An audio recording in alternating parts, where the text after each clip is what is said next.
Well, good morning, magandang umaga, and welcome to today's episode of My PI Dream. Today is going to be a YouTube bonanza of videos being edited and hopefully published so that we can get out as quick as possible. There's a lot of things going on here, both at Villa Feliz and across the street at our Canadian neighbors build. We're going to do two videos today. We're going to do one about the Canadian neighbors build because it is big pour number 3, and this is exciting pretty much because it's the last big pour because it has to do with the roof. And we're also going to do a catch-up video here at Villa Feliz that has to do with some of the things around the yard because things are growing like crazy here. Well, I don't want to give too much of it away right now, so let's go ahead and get today's video started. Now, without further delay, let's get today's video underway.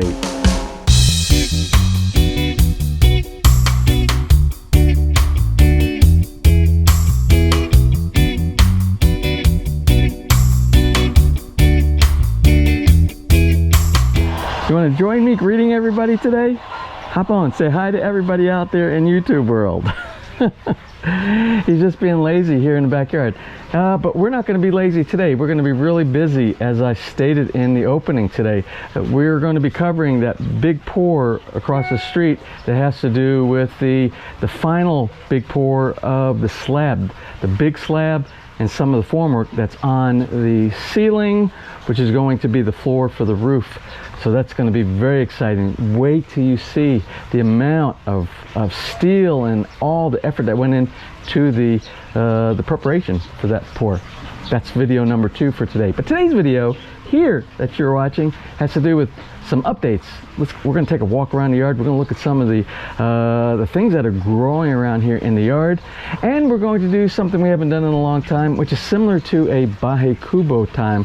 Remember when the Bahay Kubo that we donated to our Canadian neighbors across the street used to be right here, and we used to sit around and just kind of talk about topics that have to do with you asking questions in the comment section. We're going to address some of those questions right here, right today, so that everybody gets to see and hear some of the answers to some of those questions. Well, that's the reason I got the laptop out here today. Well, let's go ahead and start out today by doing a quick walk around the yard. I want to show you some of what's going on, what I call the springtime here in the Philippines, the time where everything seems to come alive. Even though it stays alive all year round, there seems to be a spurt of energy, a big spurt of energy, of growth. Let's go ahead and take a look at that.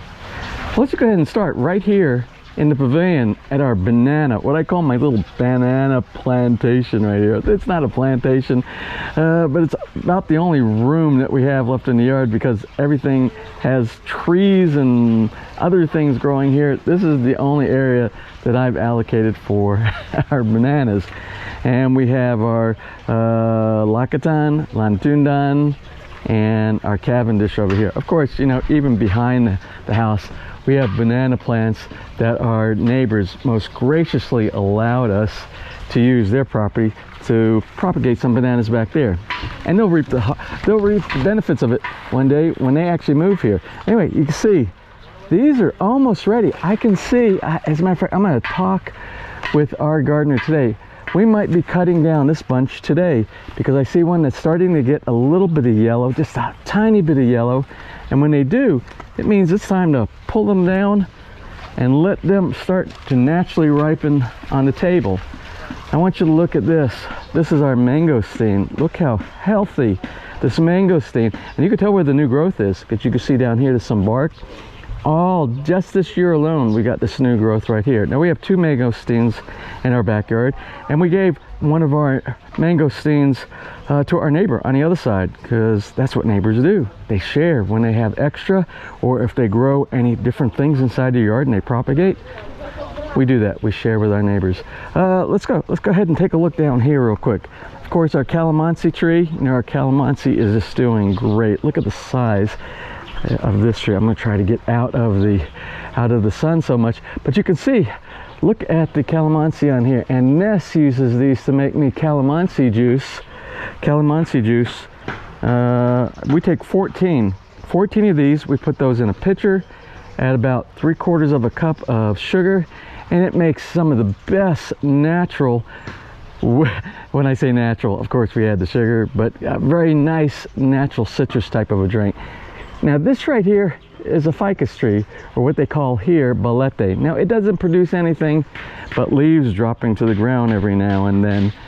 But what it does produce for us is a great shade tree, and it's easily pruned, very easily pruned. And but it does get big, so you have to make sure you keep it pruned or it will grow super big. Now in the Philippines, for those of you who are Filipinos, I don't have to tell this, but those of you who are from other places, the balete tree is kind of associated with some mythic things that have to do with ghosts and things like that. It's very superstitious here in the Philippines. But a lot of people don't do the balete tree because they're kind of scared of it. I don't know why. I think it's beautiful. Anyway, let's go ahead and go over here and take a look at some of our other things that are growing and producing produce for us here. You can see, look at our pineapple. I'm going to say next 2 weeks we'll be picking this pineapple right here. We'll be pulling the top off, and you see the suckers down here. We'll take those and we will make some new pineapple. We will always continue from the old pineapple to produce new, and at some point we will have year-round, 365 days of the year, we'll have pineapples. Here's another one over here. You can see the pineapple over here. I gotta tell you, pineapples everywhere. And these all started with just a few pineapples. Pineapple here. Look at this little mini pineapple right over here, but it's growing. Between these little fruit trees right here, that is a pomelo. It's almost the same thing as a grapefruit, but we haven't gotten any. I have somewhere on here, I have one blossom somewhere. We'll see how that does, but I suspect next year is when we'll actually be getting a lot. Now these are the critters right here. You see this guy right here that just flew away? Those are the things that eat and make all these marks here. Those are caterpillars. When they lay their larvae on here, they become like caterpillars. So every now and then you have to either pull them off yourself, or you have to put some kind of pesticide on there to keep them from eating your healthy plants. This one, I don't know what this is. This is some kind of a citrus on it, and I think it's something similar to a kiat or something like that. I don't remember. As you can see, you can't read the name. It came off of there and I forgot what each. I play musical plants around the yard. I keep moving them around. I forget what I put and what location. I just planted this back over here, and this is chile. Little tiny, very, very hot peppers back here. And this is something, if you're in the Philippines, you know is very commonplace. And they add that with soy sauce sometimes for a little sauce that goes with things like lomi, or many things for seasoning. Mangosteen. And you know what, mangosteens actually are very large trees, so these will require aggressive pruning, but it will also give us some nice shade over in this area, in the lounge area of the swimming pool. Right now we get morning shade from our mango, similar to right over here. That's actually a Thai, that's a Thai mango. It's called, I believe, Konkonan, something like Chikanan, that's what, Chikanan, and it's very sweet. But this one is actually a little sour and a little bit bitter, and sometimes they put a little bit of salt or sugar on the mango for this, but it's very common. It's like the native plant around here. Now this is our langka. It's our jackfruit tree right here. And what I did, and you'll find it very common, as the jackfruit starts to grow, they put it inside a protective bag, some type of a protective bag to keep the insects out. So we'll leave this on here. It takes quite a long time to grow to the side when it's ready to eat. Here, but I have to ask somebody, because I don't know. I've had year after year after year, this produces lots of jackfruit, but they get this mold on here, and it looks exactly like this right here, you see? And then it will become brittle, and it's no good anymore. I don't really know, and I have lots of these. I like to know what causes this and what can I do to stop this.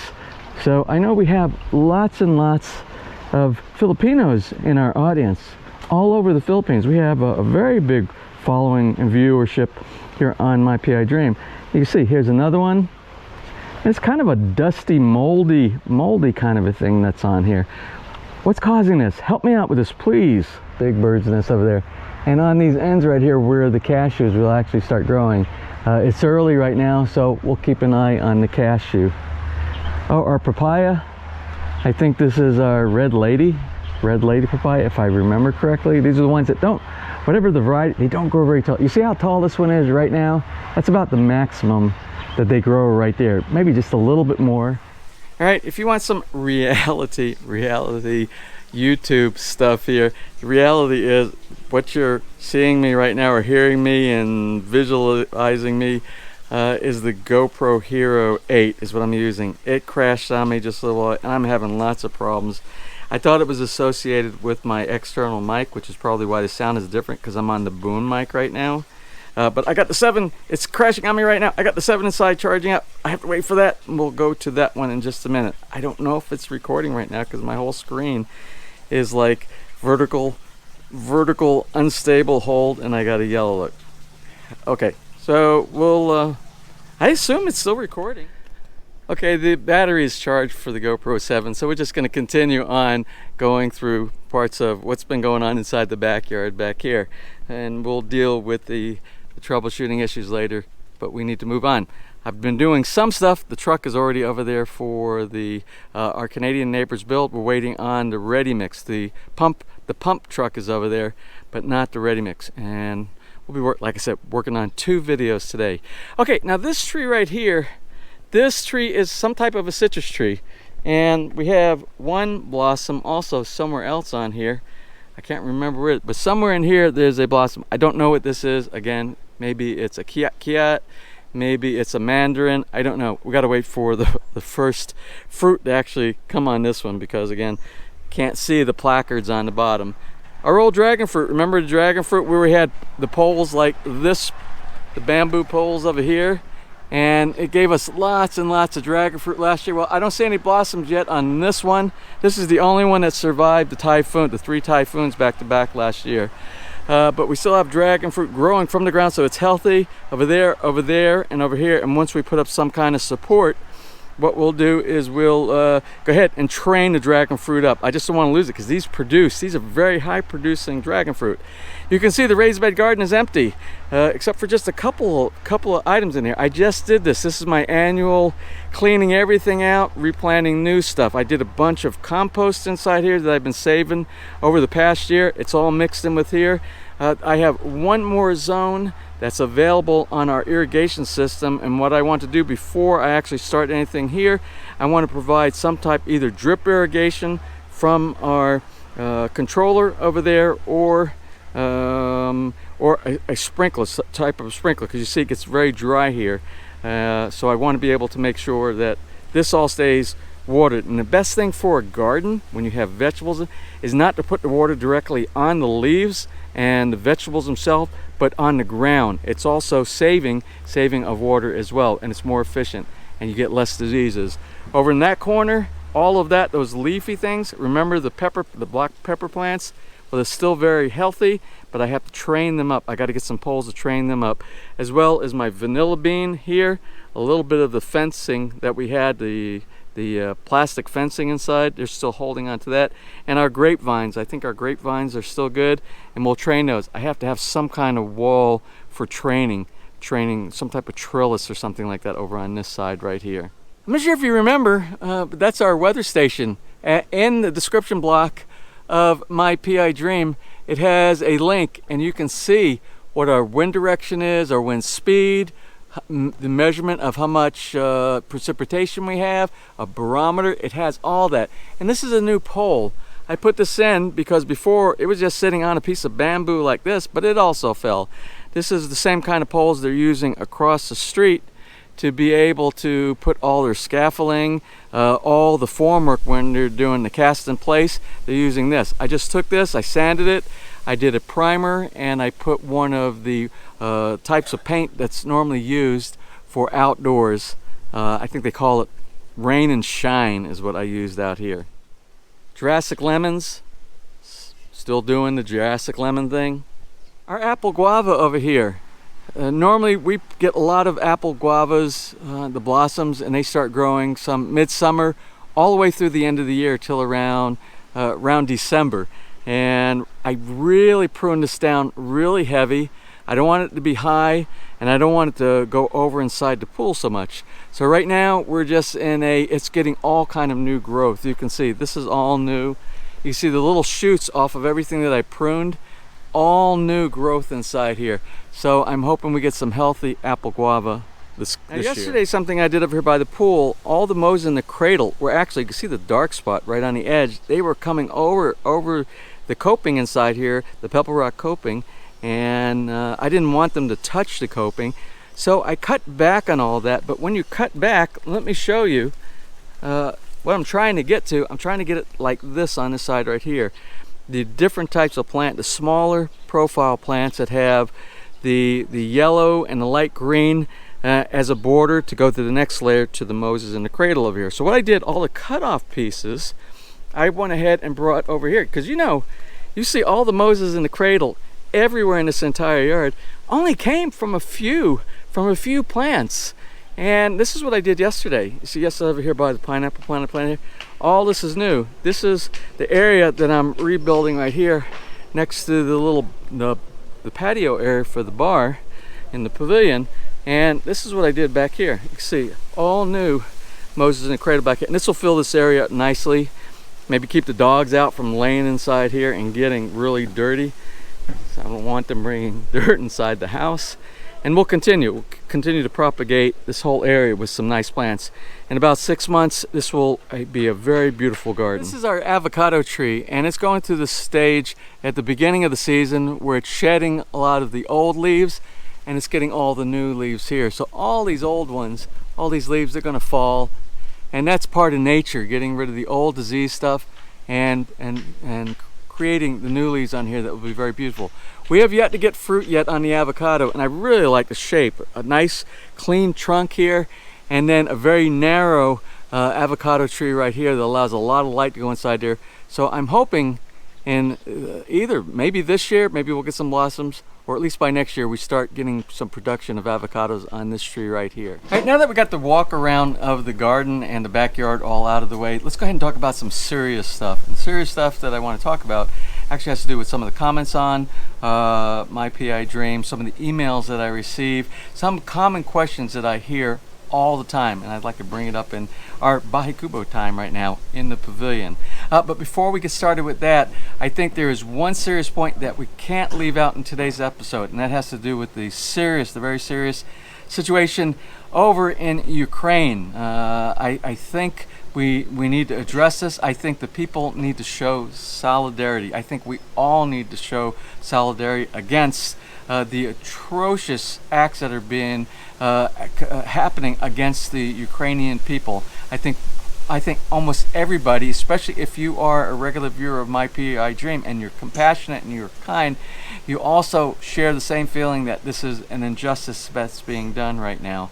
So if you have any opportunity to support your government with their efforts to stop all this bad stuff that's going on over there, I encourage you, don't be quiet. If it's nothing but your voice, please do whatever you can to vocalize what your feeling is this, and hopefully will end this injustice. Enough about politics right now. Next thing I want to talk about is some questions. Let's talk about some questions that we see all the time on my PI Dream. And I'm just going to go into the comment section now. First of all, I have to apologize. The last episode that I just did on the EcoFlow Delta Pro, there were some typos inside it. That got rushed. That video got rushed. It took me over a week to do that. We had lots of technical difficulties with regard to the equipment. You see the problem that we're having with the GoPro right now today. So it took me a lot to be able to put enough to produce a video. The EcoFlow is a very important device. Of course, it has to do with backing up when you have things like brownouts, and if you can afford it and you can put the entire configuration together, in most places you can actually go off the grid. Now, I made some mistakes and some wording on there. I just saw something inside here that said I spelt the word P-E-E-K and not P-E-A-K. I didn't notice that, but I do that from time to time. I'm human. I make mistakes. These things get uploaded. And Ness is back here in the background. She's laughing. She knows because I have, I think she calls them Jameserisms, where I kind of change words around to the I make up. There's a new dictionary. She's putting together a Wikipedia of words that I've created that aren't really in the dictionary. So anyway, so for those mistakes that I have on, I apologize, but again, it's all in the effort to try to get things to you as quick as possible. Now, I just want to bring up a couple of things that I found out post publishing that video on the EcoFlow, and it has to do with capabilities. In the episode, I talked about you can go off the grid. Well, you can go off the grid if you have certain kinds of configuration. And the configuration that I was gathering the data from was from the US version, where you take two of the EcoFlow Delta Pros, you connect them together through something called the double voltage hub. That's where you take the outputs of both of them, whether they're by themselves or they have additional battery, optional battery expansion units. And it combines all that, and you can actually put it into like an ATS, automatic transfer switch, an MTS, a manual transfer switch, or the smart home panel.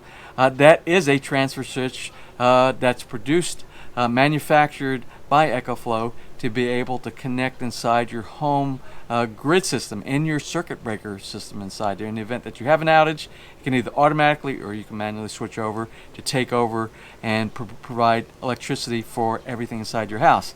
Now, after I put that out and I talked about all this, I went to the EcoFlow people here in the Philippines, and I went to EcoFlow in the US, and I said, where can I get the double voltage hub? Because that's necessary for me to be able to connect what I expect to do when I finally expand all these units and have the capability. And I was really disappointed. I was very, very disappointed from the answer that I got from EcoFlow. I believe the name of the person was Eva, and I'll try to find that and put that on here in the episode today, along with what I'm saying right now. But what she told me, that for the international version, which is what we have, it's a 240.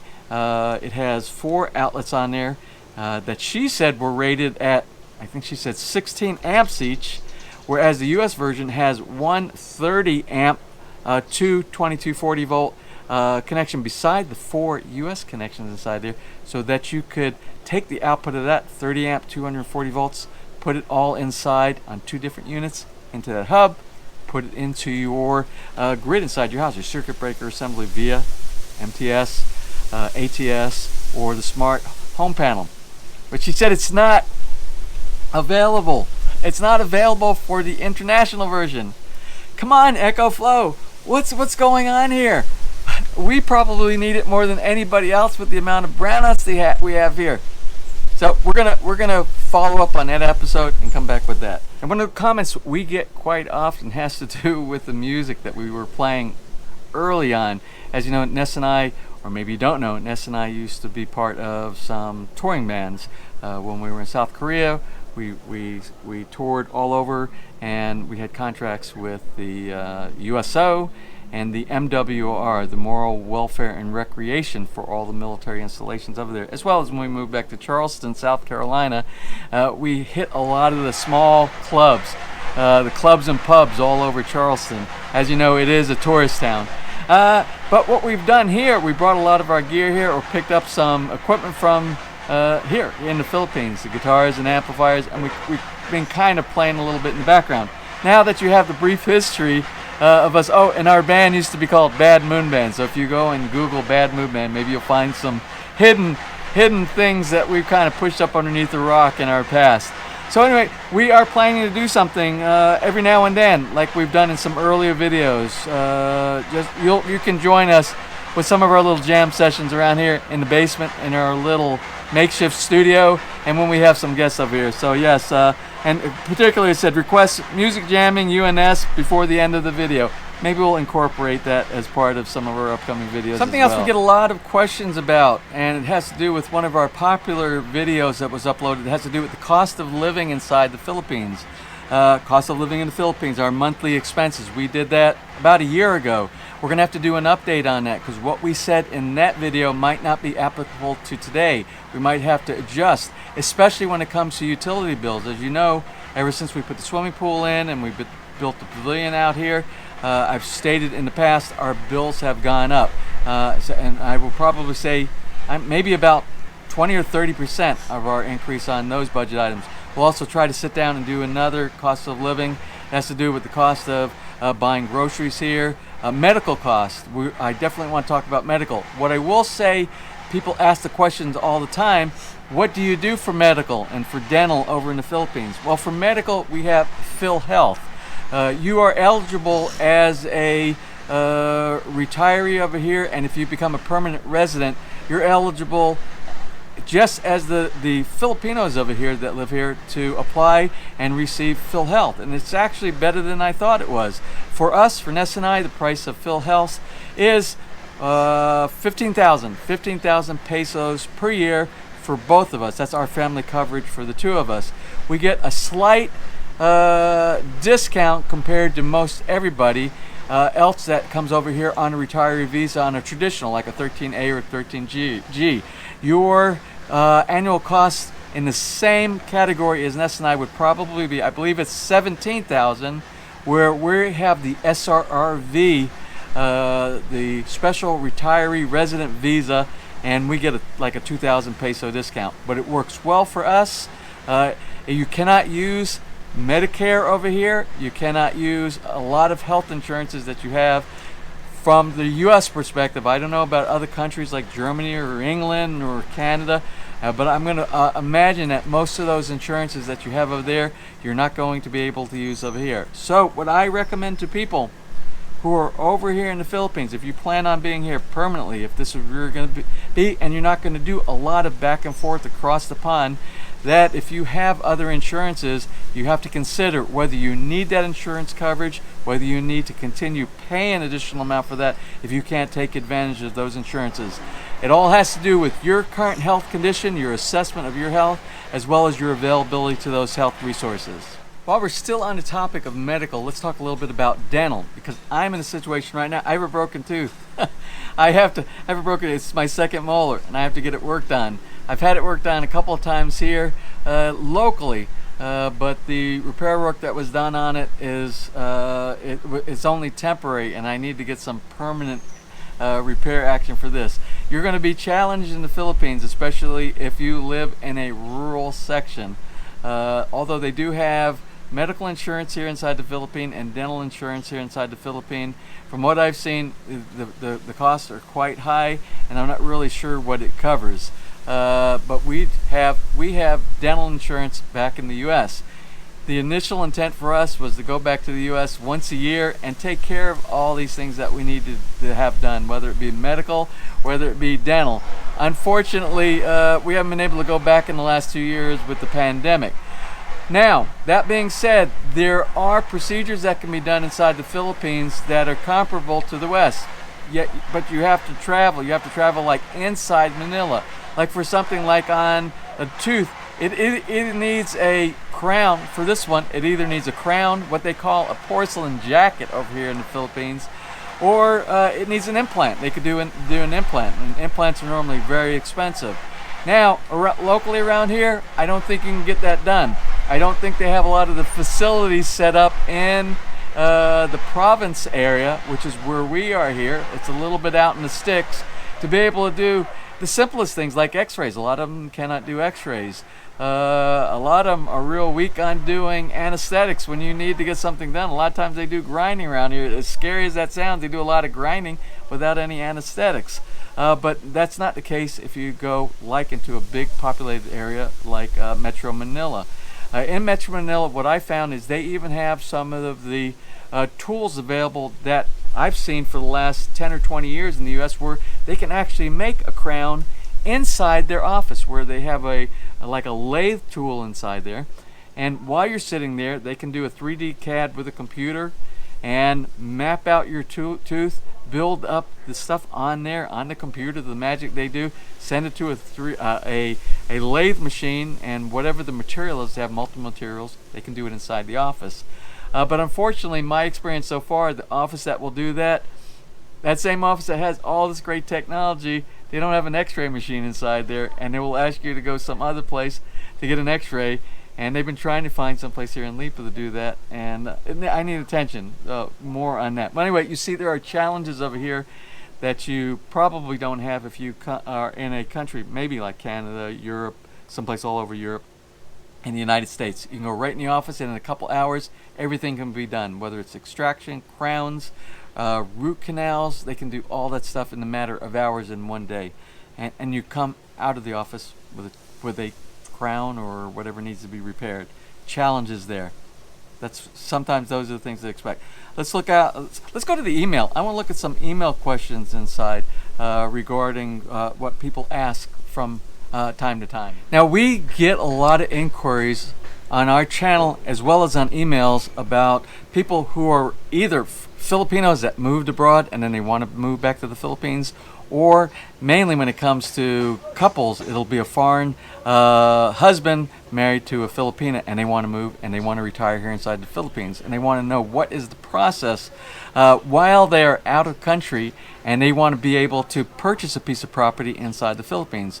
Well, you can do that. You can do that. You can be away, and there are multiple ways to do that, but the most popular way of doing that is having something called a special power of attorney.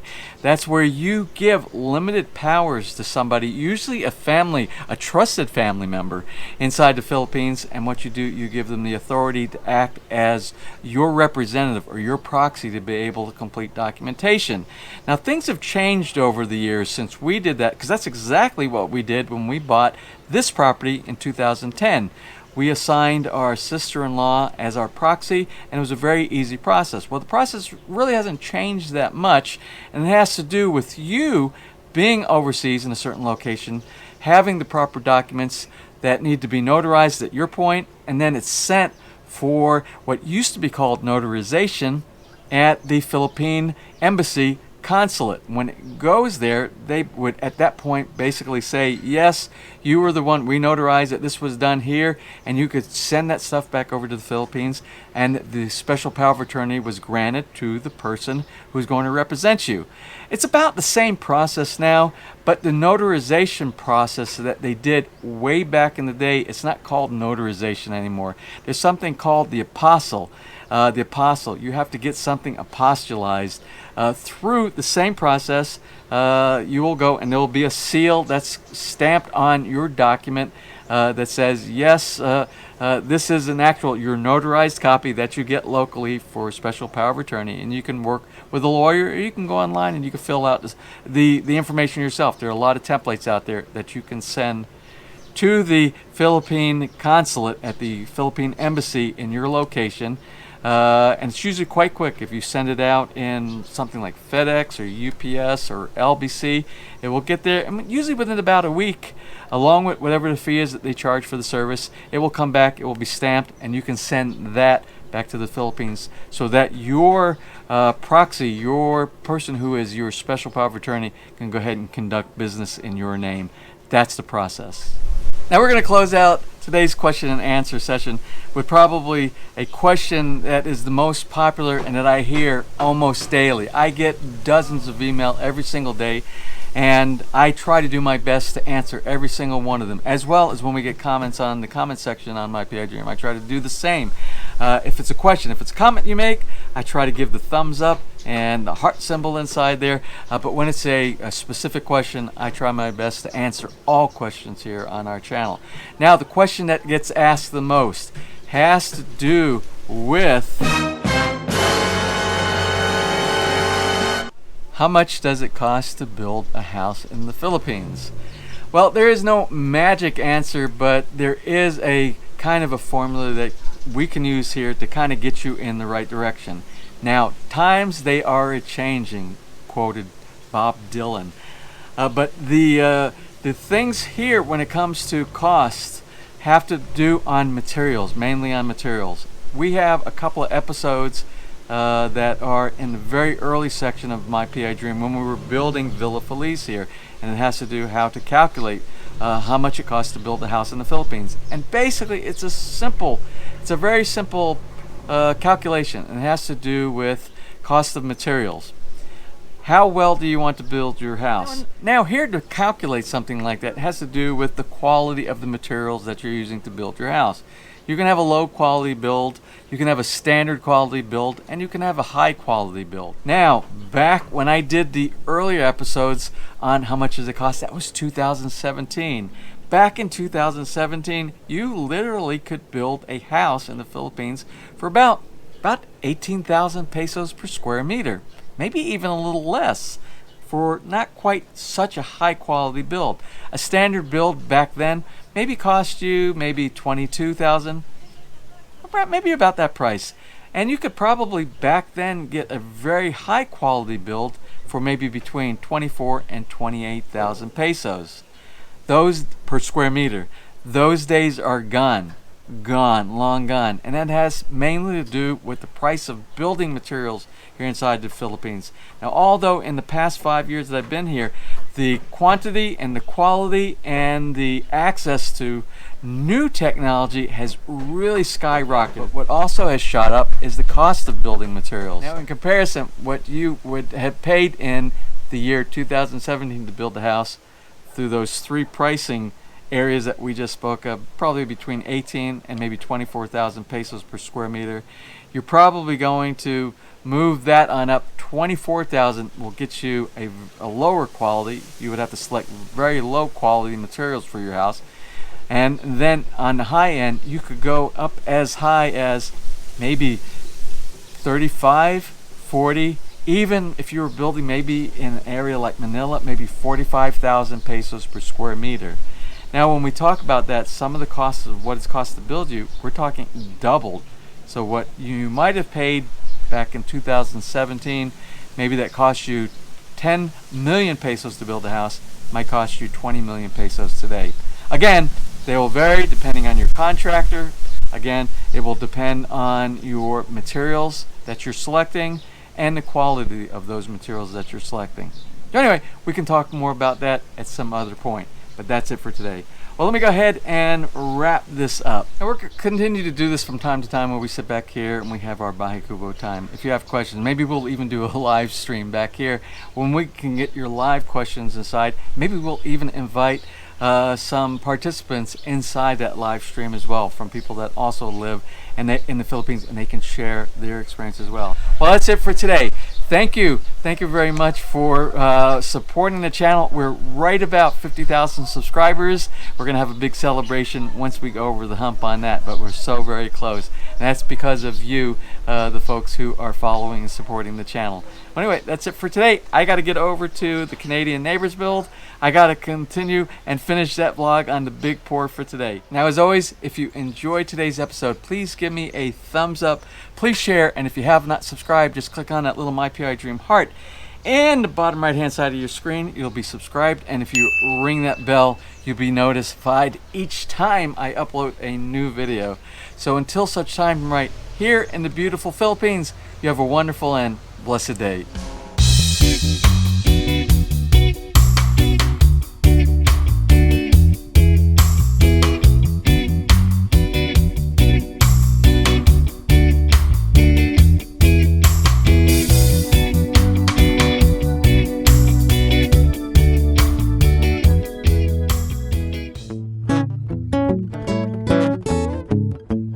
If you enjoyed today's episode and you would like to see more just like these, just click on one of the helpful links over to your right and you might be able to pick up on some good information on DIY projects, how to, or if you are interested in moving to the Philippines and building, you'll find answers there as well.